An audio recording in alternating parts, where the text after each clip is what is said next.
আলহামদুলিল্লাহ, সকল প্রশংসা মহান আল্লাহ রব্বুল আলামিনের দরবারে, যে আল্লাহ রব্বুল আলামিন আমাকে এবং আপনাকে পবিত্র জুমার নামাজ আদায় করার জন্য মসজিদে আসার এবং বসার তৌফিক এনায়েত করলেন। এই জন্য আমরা সকলেই জোরে সোরে বলি আলহামদুলিল্লাহ।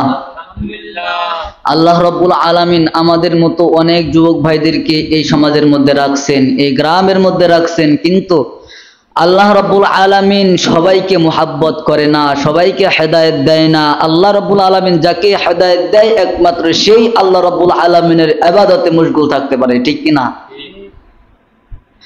তো আল্লাহ রব্বুল আলামিন আমাদের এই সমাজের মধ্য থেকে বাছাই করে আল্লাহ রব্বুল আলামিন আমাকে এবং আপনাকে বেশি মুহাব্বত করে আজানের পরপরই আল্লাহ রব্বুল আলামিন আমাদেরকে মসজিদে উপস্থিত করেছেন। এই জন্য আমরা আরো জোরে আরো একবার শুকরিয়া আদায় করি আলহামদুলিল্লাহ।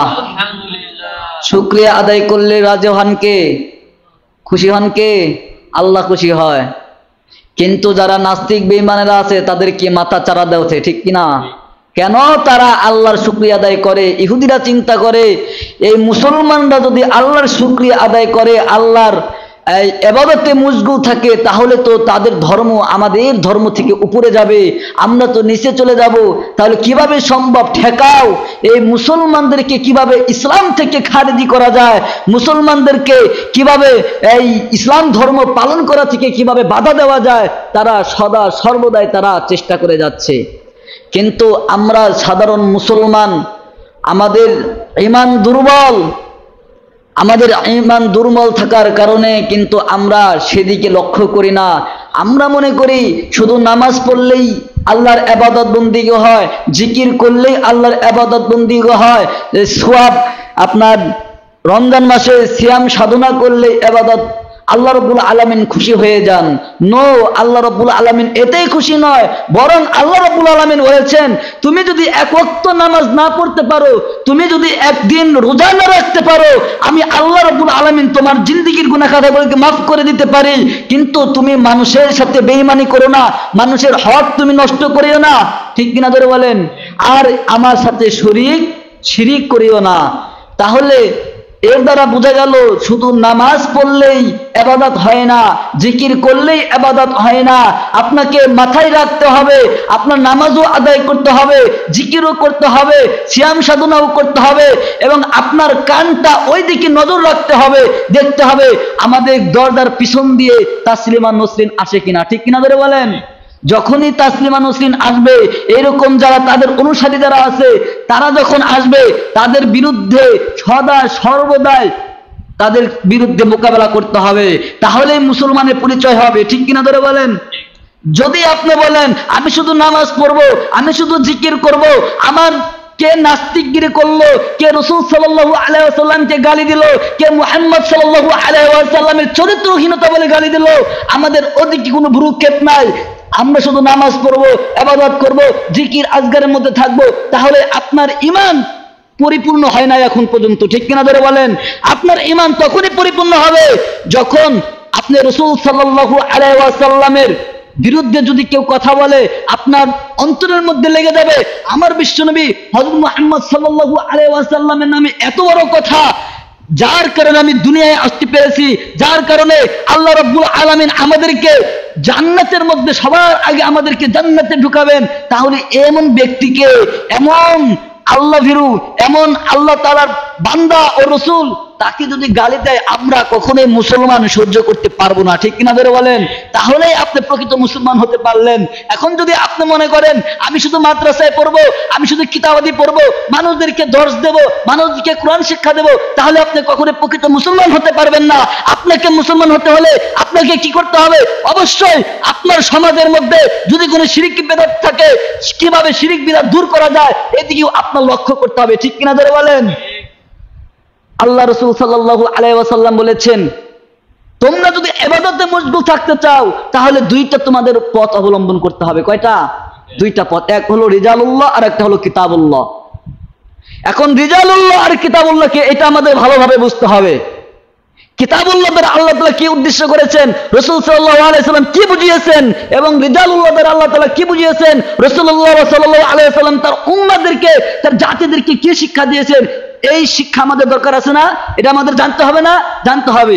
যদি আমি আপনি প্রকৃত মুসলমান হতে চাই, অবশ্যই এই দুইটা পথ আমাদেরকে অবলম্বন করতে হবে।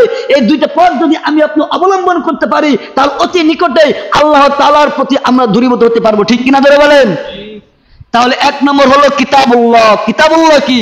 এখানে এজাফত হয়েছে, যারা আলেম আছেন তারা বুঝবেন, এখানে এজাফত হয়েছে। কিতাবুল্লাহ মানে আল্লাহ তাআলার কিতাব। সাউন্ড হয় না?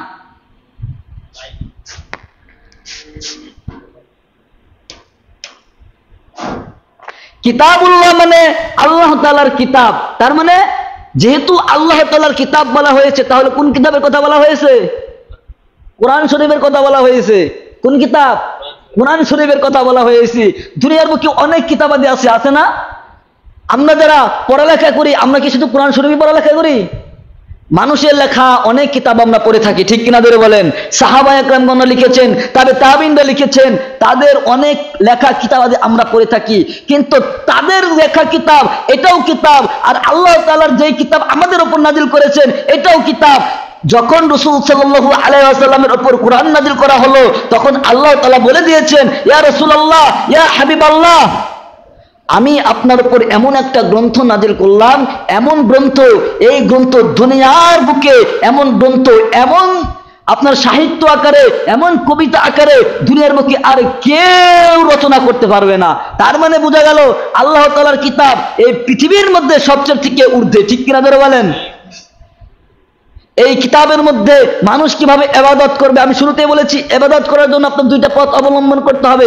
এক হলো কিতাবুল্লাহ, আর একটা হলো রিজালুল্লাহ। আপনি দেখতে হবে আল্লাহ তাআলা কোরআনের মধ্যে কি বলেছেন, আল্লাহ তাআলা কোরআনের মধ্যে কোন আমলের কথা বলেছেন, আল্লাহ রাব্বুল আলামিন কিভাবে মানুষকে মুহাব্বত করতে হবে, কিভাবে আল্লাহ তাআলার পরিচয়কে আপনি ধারণ করবেন, এটা জানার জন্য আপনাকে অবশ্যই অবশ্যই কোরআনকে আপনি ফলো করতে হবে। ঠিক কিনা ধরে বলেন? আপনি যদি কোরআন ফলো না করেন, তাহলে এই বিষয়বস্তু আপনি জানতে পারবেন? বিষয়বস্তু জানতে পারবেন না। তাহলে এক নম্বর কিতাবুল্লাহ। কিতাবুল্লাহ আমাদের সাথে থাকতে হবে। ঠিক কিনা ধরে বলেন? এবং কিতাবুল্লাহ যদি আপনি না পড়তে পারেন, যারা পড়তে পারে তাদের সাথে বন্ধুত্ব করতে হবে না?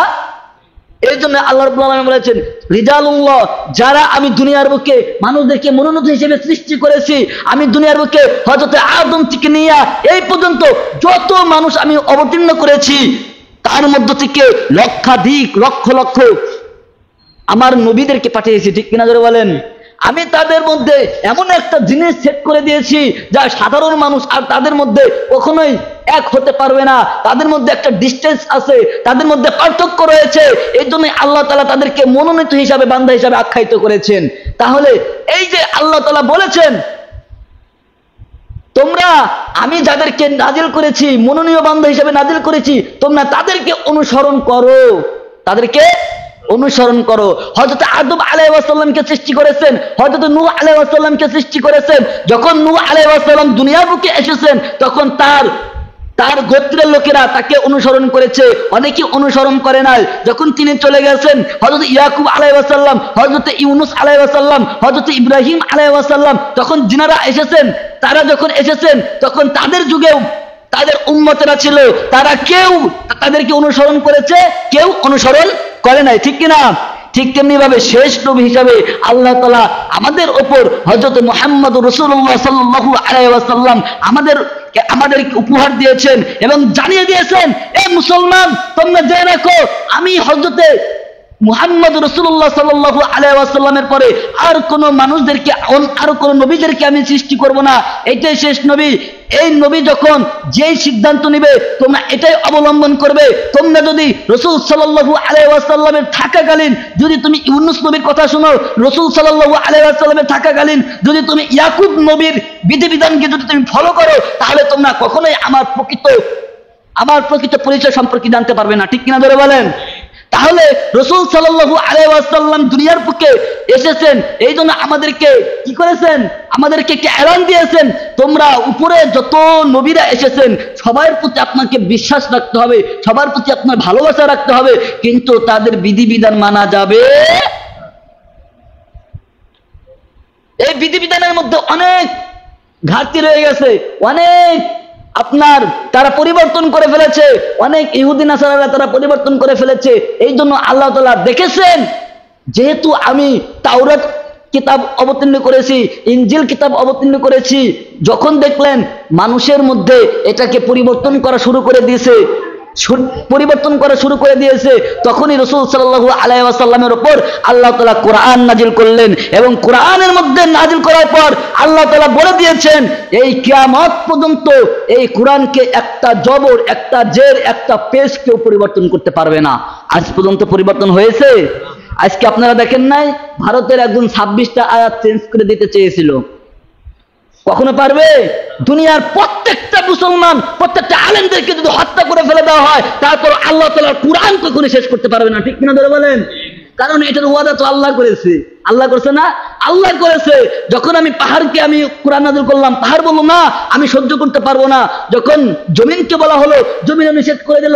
আসমানকে বলা হলো, আসমানও নিষেধ করে দিলেন। তার মানে যখন রাসূল সাল্লাল্লাহু আলাইহি ওয়াসাল্লামকে নাযিল করলেন, তখন রাসূল সাল্লাল্লাহু আলাইহি ওয়াসাল্লাম চিন্তা করলেন আমি কি এই কোরআনের ভার রাখতে পারবো? আমি এটা সংরক্ষণ করতে পারবো? আল্লাহ তাআলা বললেন ইয়া রাসূলুল্লাহ, ইয়া হাবিবাল্লাহ, আপনার কোনো টেনশন নাই, আপনি শুধু মানুষকে কোরআনের দাওয়াত দিয়ে যাবেন, মানুষকে হেদায়েতের কথা বলে যাবেন। এই কোরআনের হেফাজতকারী আমি আল্লাহ দেব, আমি কোনো মানুষকে দেব না। সুবহানাল্লাহ জোরে বলবেন না?